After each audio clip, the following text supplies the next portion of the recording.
Let's broaden the aperture here from specific policy proposals to the bigger issue of the peaceful transfer of power. Ramesh, you wrote this week about the difficulty of top Republicans like House Speaker Mike Johnson and Vice Presidential nominee Senator J.D. Vance have, to this day, of acknowledging that President Biden won the 2020 election. What gives here?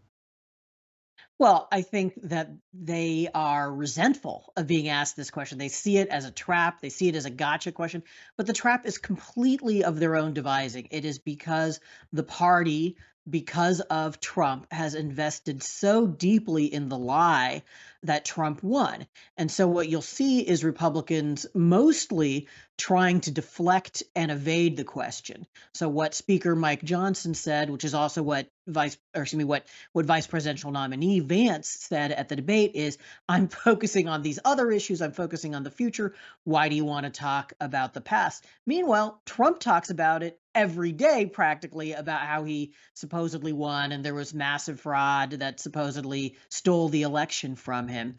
And it just, one of the things I point out is, you can't, I think, really say, well, it's an open question whether the last election was stolen, but I want to talk about something else.